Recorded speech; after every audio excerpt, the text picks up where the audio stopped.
La primera pregunta con la que quiero arrancar, no me tienen que levantar la mano, pero respóndanselo ustedes y también a los periodistas que están en la sala de periodismo viendo esta conferencia. ¿Cuántos de ustedes aquí saben lo que es el Foro de Sao Paulo?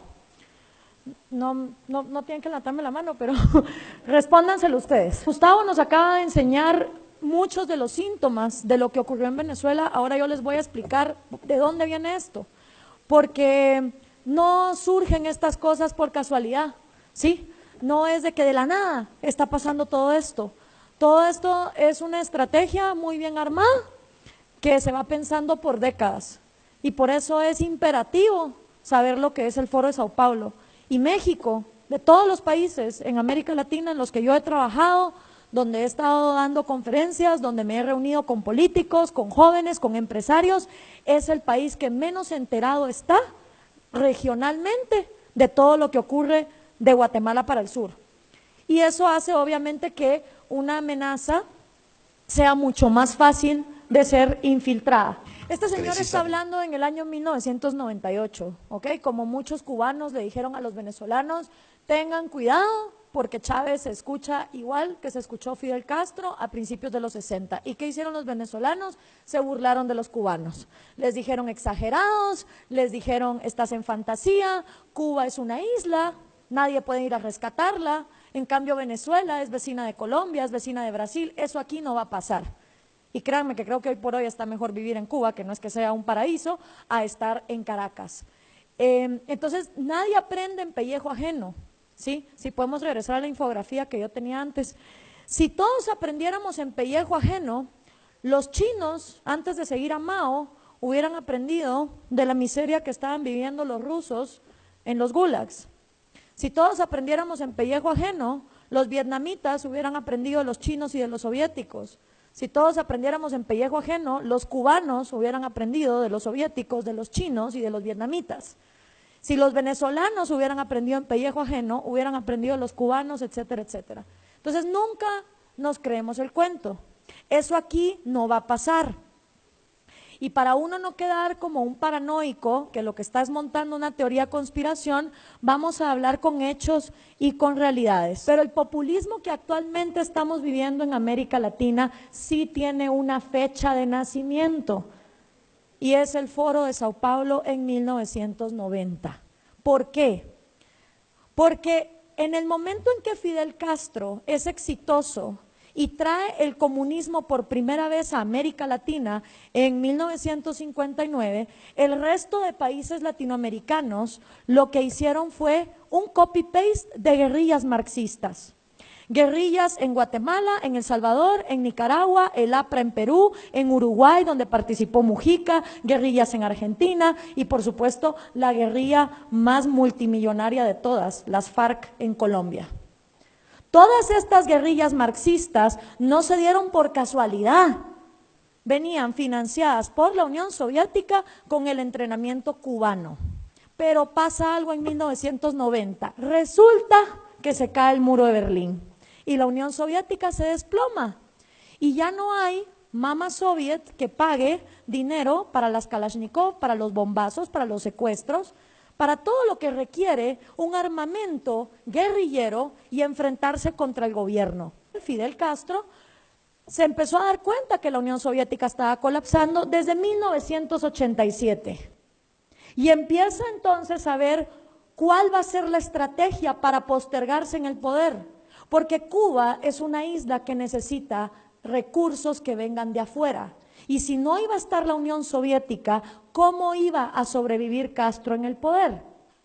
Entonces, busca a un joven marxista, sindicalista, apuesto, carismático, súper querido, de una de las naciones más millonarias de América Latina, Lula da Silva, en Brasil. Y le dice, oye Lula, aquí va a haber un problema, porque la Unión Soviética va a colapsar. ¿Cómo vamos a hacer para seguir llegando al poder? Y organizan en el año 1990 en Sao Paulo, Brasil, el primer foro de Sao Paulo. Y en ese primer foro de Sao Paulo asisten todos los partidos comunistas, todos los guerrilleros marxistas, todos los sindicalistas de izquierda de la región latinoamericana. ¿Qué significaba esto? Que si tú eras comunista, en lugar de agarrar un fusil e irte a la montaña, podías formar tu partido, presentarte a elecciones y que la gente te votara. Hay un pequeñito problema. ¿Cómo hacemos para que la gente vote por comunismo en pleno año 90, cuando acaba de desplomarse el muro de Berlín y estamos descubriendo que 100 millones de seres humanos han muerto víctimas del comunismo? Está un poquito jodido vender esa idea cuando tanta gente ha muerto. Entonces había que encontrar una manera de manipular la democracia para poder llegar al poder. Aquí la lucha no es violenta, no se trata de andar matando gente, ni de irse al monte en una guerrilla. Aquí de lo que se trata es de hegemonía cultural, o sea, lavar cabezas. Lo que tienen que hacer los comunistas es lavar cerebros. ¿Lavarlos dónde? En el cine, en el teatro, en la música, en la escuela, en la iglesia, en la casa, en la familia, en las conversaciones, en las tertulias, en los clubes de lectura, en lo que se lee. Y esa hegemonía cultural gramsciana es la que agarra el Foro de Sao Paulo en 1990 para manipular la democracia. Y ahí es donde el populismo, es decir, hablar de cosas gratis, cuando gratis no hay nada en esta vida, alguien lo tiene que producir, hasta el día que no se empiecen a crecer hospitales en los árboles, ¿sí? Dividir a la sociedad con odio, acabar con las instituciones y todo el manual que ya don Gustavo nos habló. El Foro de Sao Paulo se reúne todos los años, desde el año 90. La última vez que se reunió en México fue en el año 2012. El primer presidente que ponen en el poder es Hugo Chávez, lo cual es una excelente noticia para Cuba, porque justamente el peor periodo de hambre y miseria que los cubanos han vivido es de 1990 a 1998, el famoso periodo especial. Y hasta que no entró el petróleo venezolano a reemplazar a mamá soviética, los cubanos estaban muy mal. Y ahora que el petróleo se desplomó, próxima parada, Colombia, porque el dinero de las drogas de las FARC es un excelente reemplazo del petróleo.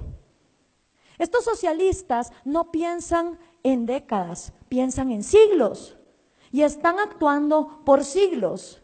Entonces, si uno no comprende la magnitud regional de cómo está esta gente organizada, no la van a poder combatir.